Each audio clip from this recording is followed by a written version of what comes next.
Praise the Lord. இன்றைய ஜீவ அப்பம் மத்தேயு 10ஆம் அதிகாரம் 12 முதல் 15 வசனங்கள். ஒரு வீட்டுக்குள் பிரவேசிக்கும் போது அதை வாழ்த்துங்கள். அந்த வீடு பாத்திரமாயிருந்தால் நீங்கள் கூறின சமாதானம் அவர்கள் மேல் வரக்கடவது. அபாத்திரமாயிருந்தால் நீங்கள் கூறின சமாதானம் உங்களிடத்திற்கு திரும்ப கடவது. எவனாகிலும் உங்களை ஏற்றுக்கொள்ளாமலும் உங்கள் வார்த்தைகளை கேளாமலும் போனால் அந்த வீட்டையாவது பட்டணத்தையாவது விட்டு புறப்படும்போது உங்கள் கால்களில் படிந்த தூசியை உதறி போடுங்கள்.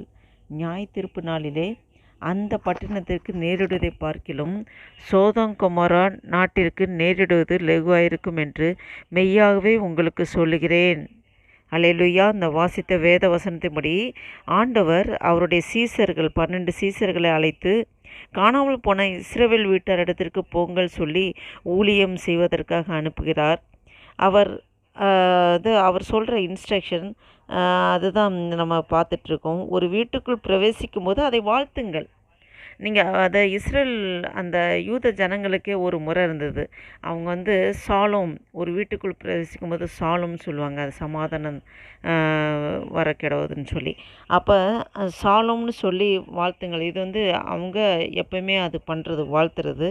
இன்னொன்று அந்த வீடு பாத்திரமாக இருந்தாலும் நீங்கள் கூறின சமாதானம் அவர்கள் மேல் வர கிடவுது. சாலோம், சமாதானம். இப்போ சமாதானங்கிறது சமாதானத்தின் சுவிசேஷம். நம்ம இதே ஏசையாவில் நீங்கள் பார்த்தீங்கன்னா ஏசையா 52ஆம் அதிகாரம் 7ஆவது வசனத்திலே சமாதானத்தை கூறி நற்காரியங்களை சுவிசேஷமாய் அறிவித்து இரட்சிப்பை பிரசித்தப்படுத்தி உன் தேவன் ராஜரிகம் பண்ணுகிறார் என்று சீயோனுக்கு சொல்லுகிற சுவிசேஷகனுடைய பாதங்கள் மலைகளின் மேல் எவ்வளோ அழகாக இருக்கின்றன என்று சொல்லப்பட்டிருக்கு. அப்போ சமாதானம் என்பது சமாதானத்தின் சுவிசேஷம். அப்போ இந்த ஊழியக்காரர்கள் இந்த சுவிசேஷம் அறிவிப்பது ஒரு சமாதானத்தின் சுவிசேஷம். இந்த சமாதானத்தின் சுவிசேஷத்தை அறிவிக்கும்போது அதை யார் ஏற்றுக்கொள்கிறார்களோ அவங்க தான் பாத்திரவான்கள். இப்போ ஒரு இடத்துல நம்ம ஒரு செவுத்துல நம்ம பந்து அடிக்கிறோம், அந்த பந்து ரிஃப்ளெக்ட் ஆகி நம்மகிட்ட வர்றது போல் அதை ஏற்றுக்கொள்ளாதவர்கள், சுவிசேஷத்தை ஏற்றுக்கொள்ளாதவர்கள், அந்த சமாதானத்தை ஏற்றுக்கொள்ளாத அது நம்மக்கிட்டே ரீச் ஆகும், அது நம்மக்கிட்டே திரும்பி வரும். அது அதனால் நம்ம யாராக இருந்தாலும் எந்த வீட்டுக்கு எங்கே நுழைஞ்சாலும் நம்ம வாழ்த்தணும், மனதார அவங்க வாழ்த்தணும். அதுக்கு அவங்க பாத்திரவானாக இருந்தால் அது அவங்களுக்கு வரும், இல்லாவிட்டால் அது திரும்பி நம்மக்கிட்டே வரும். ஒரு ஒரு கல் மாதிரி இருதயம் இருக்கிறவங்க அந்த சுவிசேஷத்தை ஏற்றுக்கொள்ளாமல் இருக்கும்போது செவுத்தில் அடிக்கப்பட்ட பந்து போல் அது திரும்பி நம்மகிட்டே வருது. அவங்க எப்போ அதை கேப்சர் பண்ணி ஏற்றுக்கிறாங்களோ அதுதான் அவங்களுக்கு ஆசீர்வாதம். இங்கே பாருங்கள், அது அடுத்த வசனத்தில் பார்த்திங்கன்னா, எவனாகிலும் உங்களை ஏற்றுக்கொள்ளாமலும் உங்கள் வார்த்தைகளை கேளாமலும் போனால் அந்த வீட்டையாவது பட்டணத்தையாவது விட்டு புறப்படும்போது உங்கள் கால்களில் படிந்த தூசியை உதறி போடுங்கள். இது இஸ்ரவேல் வீட்டார் அவங்களுக்கு ஒரு பழக்கமாக இருந்துச்சு, தூசியை உதறி போடுறது. எப்படின்னா, இந்த பரிசேயர் இவங்கெல்லாம் என்ன பண்ணுவாங்கன்னா, அவங்க புறஜாதி மார்க்கத்தில் உள்ள ஏரியாலாம் போயிட்டு வந்தாங்கன்னா அவங்க அது தீட்டு மாதிரி நினப்பாங்க. அது உடனே அந்த இடத்த விட்டு போகும்போது அவங்க தூசியை தட்டி உதறி போட்டுட்டு அப்படி போவாங்க. அப்போ இது ஆண்டவர் என்ன சொல்கிறாருன்னா, இந்த சீசர்களை சுவிசேஷம் அறிக்கிறதுக்கு காணாமல் போன இஸ்ரேல் வீட்டார் இடத்திற்கு போங்கள். அப்போ அவங்க ஒரு சுவிசேஷத்தை ஏற்றுக்கலைன்னா நீங்கள் காலில் இருக்க தூசியை உதறி போடுங்கன்னு சொல்கிறாரு. தூசியை தட்டி போடுங்க அப்படின்னு சொல்லி. ஏன்னா ஆண்டவர் இயேசு கிறிஸ்து சுவிசேஷம் அவர் பரலோகத்திலேருந்து ஆண்டவர் மனு உருவெடுத்து இந்த பூமிக்கு நமக்காக பாடு அனுபவிச்சு அவர் கல்வாரி சிலுவையில் ரத்தம் சிந்தி மறித்து 3ஆம் நாள் உயிர்த்தெழுந்து இன்றும் ஜீவிக்கிறாரு. நமக்காக அவர் வந்தார். அவர் மனிதனுக்கும் தேவனுக்கு இருக்கிற பிரிவினை, பாவம் செஞ்சனால தேவனுக்கும் மனுஷனுக்கும் ஒரு பிரிவினை உண்டாயிடுச்சு. அப்போ ஏதேனிலிருந்து ஆதாம் ஏவாள் துரத்தப்பட்டாங்க, ஏதேன் தோட்டத்திலேருந்து துரத்தப்பட்டாங்க. அப்போ பாவம் அந்த தடுப்பு சுவராக இருக்குது. இதை நம்ம எதில் பார்க்குறோன்னா எபேசியரில் நம்ம பார்க்குறோம். எபேசியர் 13ஆம் அதிகாரத்தை பார்க்குறோம். 13ஆம் வசனத்திலே எபேசியர் 2ஆம் அதிகாரம் 13ஆம் வசனத்திலே, முன்னே தூரமாயிருந்த நீங்கள் இப்பொழுது கிறிஸ்து இயேசுக்குள் கிறிஸ்துவின் இரத்தத்தினாலே சமீபமானீர்கள். எப்படியெனில் அவரே நம்முடைய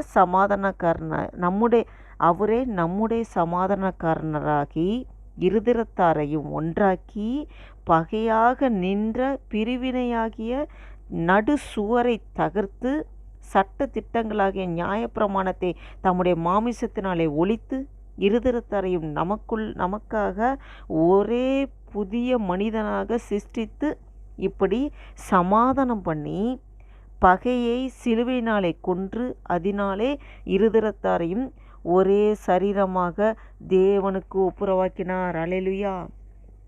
அப்போ ஆண்டவர் இப்படிப்பட்ட அந்த பாவம் பண்ணி பிரிஞ்சு போய் தேவன்கிட்டருந்து பிரிஞ்சு போய் இருக்கிறத மனிதனுக்கும் தேவனுக்குள்ள பிரிவினையை தடுப்பு சுவரை உடைத்து ஆண்டவர் அதை இயேசு கிறிஸ்து அதில் இணைக்கிறத பார்க்குறோம். அப்போ இப்படிப்பட்ட சுவிசேஷத்தை ஒருவன் ஏற்றுக்கொள்ளாவிட்டால் தூசியை தட்டி போடுங்க, தூசி உதறி போடுங்க. அப்போ ஏன் இது தட்டுறீங்க, ஏன் இப்படி பண்ணுறீங்கன்னு கேட்டால் அந்த சுவிசேஷம் அறிவிக்கப்படும். அதனால் அவங்களுக்குள்ள ஒரு மாற்றம் வரும். அதனால் தாராளமாக பண்ணலாம். அடுத்து பாருங்க, நியாய தீர்ப்பு நாளிலே அந்த பட்டணத்துக்கு நேரிடுவதை பார்க்கிலும் சோதோம் குமாரா நாட்டிற்கு நேரிடுவது லெவ்கா இருக்கும் என்று மெய்யாவே உங்களுக்கு சொல்கிறேன். இப்போ சோதோம் குமாரால என்ன வந்தது? அக்கினி, வானத்திலிருந்து அக்கினி பிளம்புகள் அதனால் சுட்டெரிக்கப்பட்டது அந்த சோதோம் குமாரா. அப்போ நியாய தீர்ப்பு நாளில் அந்த சோதோம் குமாராக்கு நடக்கிற நியாய தீர்ப்பு அந்த தண்டனை விட பயங்கரமாக இருக்கும் சுவிசேஷத்தை ஏற்றுக்கொள்ளாதவர்களுக்கு அப்படின்னு சொல்கிறாங்க. ஏன் அப்படி ஒரு ஸ்ட்ராங்காக இவ்வளவு பெரிய பனிஷ்மெண்ட்டாக அப்படின்னு சொல்லி கேட்டால் உண்மைதான். ஏன்னா பரலோகத்திலேருந்து தேவன் இந்த பூமிக்கு மனு உருவெடுத்து அந்த பாவத்தில் விழுந்து கிடக்கிற மனுஷனுக்காக அவர் தன்னையே சரீரத்தை ஒப்பு கொடுத்து சிலுவையில் மறித்து 3ஆம் நாள் உயிர்த்தெழுந்து இன்றும் ஜீவித்து மனிதனுக்கும் தேவனுக்கு இடையே இருக்கிற பிரிவினையை ஒன்றாக்குறதுக்கு ஒப்புரவாக்குறதுக்காக ஆண்டவரே ஃபுல்லாக தன்னை ஒப்பு கொடுத்து அர்ப்பணித்த இந்த சமாதானத்தின் சுவிசேஷம், இதை ஏற்றுக்கொள்ளாதவர்களுக்கு சோதோம் குமாரா பட்டணத்திற்கு நடந்ததை காட்டிலும் பயங்கர பெரிய பனிஷ்மெண்ட்டாக இருக்குன்னு சொல்லி ஆண்டவர் சொல்கிறாரு. இப்படிப்பட்ட சுவிசேஷம், நாம் சுவிசேஷம் அறிவிப்பது நம்மேல் விழுந்த கடமை. ஆண்டவரை அறியாத பிள்ளைகளுக்கு நாம் கண்டிப்பாக ஆண்டவரை பற்றி எடுத்து சொல்லணும். எல்லாரும் அந்த சமாதானத்தின் சுவிசேஷத்தை ஏற்றுக்கொள்ள வேண்டும். நாம் அதற்காக பாரத்தோடு இந்த சுவிசேஷம் அறிவிப்பது நம்மேல் விழுந்த கடமை. இந்த சமாதானத்தின் சுவிசேஷத்தை ஒவ்வொருவருக்கும் அறிவிக்க வேண்டும், ஒவ்வொரு ஏற்றுக்கொள்ள வேண்டும். ஆண்டவர் நமக்காக அந்த இருதரத்தாரையும் ஒன்றாக்குகிற தேவனுக்கும் மனிதனுக்கு இருக்கிற பிரிவினையை எடுத்து போட்டு அவரே தன்னையே ஒப்பு கொடுத்தாரே. மாம்சத்தை இரத்தத்தையும் அவர் நமக்காக அவர் தன்னுடைய மாம்சத்தை இரத்தத்தையுமே ஒப்பு கொடுத்தாரே. அதை நாம் நினைவு கூர்ந்து நாம் சுவிசேஷத்தை எல்லாருக்கும் அறிவிப்போம். கடைசி காலமாக இருக்கிறது.